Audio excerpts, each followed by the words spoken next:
So far, we've spent some time talking about how to assess whether there is a predictive relationship between variables. And in particular, we've been talking a lot about categorical variables. Now, in this video, we're going to talk about two representations of predictive relationships. And the main learning objective is just to get some familiarity and comfort using either of these representations or ways of plotting in order to assess the presence of predictive relationships. So in order to dive in and get a sense of these two representations, let's ask a specific question. Let's say we're interested in the relationship between gender and whether a person has a close friend or confidant with whom to discuss their problems. Now, there's a convenient data set that will help us answer this question. It is, again, the xs.nz data set found in the VGAM data library. This is the same data set we used in some of the earlier R tutorials.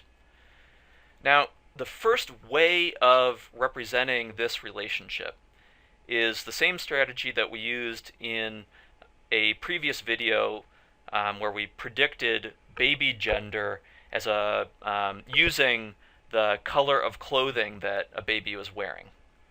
And the approach here is going to be, we're going to divide the data or separate the data based on one variable and then look at the distribution of another.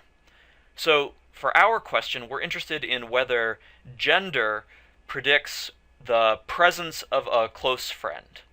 So what we're going to do is we're going to just look at women, and then we're going to just look at men and ask whether the percentage of women who have a close friend is different from the percentage of men who report having a close friend. So from these plots, we can see, so the x-axis here is just the response to this question: do you have a close friend to talk to about your worries? So it's a little hard to see, but on the left is the share of women who do not have a close friend, or report not having a close friend to talk to. And at the right, we see the share of women who do have a close friend to talk to. Now, so we can see that in general, women overwhelmingly say they do have a close friend to talk to. Now, at the right, we see a similar plot for men. Again, at the left here, these are the men who say that they do not have a close friend to talk to versus the men who say that they do. So the bit to look at when we're assessing whether a predictive relationship exists is just whether this share changes when we look at women versus men. So this difference is a little bit more subtle, a little bit more slight than the example we were using earlier with baby gender, where we saw a complete change in this distribution. But we can see that nonetheless, there is some change in this distribution, and so we can conclude that gender does, in fact, predict whether someone has a close friend to talk to. So this is kind of the first approach. Now, the second representation is to look at both of these variables at the same time.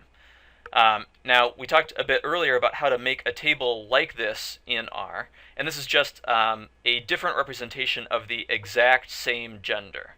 Now, the way that this breaks down, which we talked a bit about previously, but it's worth going over again, is this x-axis here tells us something about how many men versus women are in the sample. So we see that the sample is overwhelmingly composed of men, and there are comparatively fewer women. We can see that because this length is shorter than this length. Now, the y-axis tells us about how people have responded to this question, about whether they have a close friend to talk to. And the ones are the yeses, the zeros are the nos. Now, the interesting thing about this plot is that we can see that how men versus women have answered this question. So in some ways, this plot kind of combines the two earlier plots.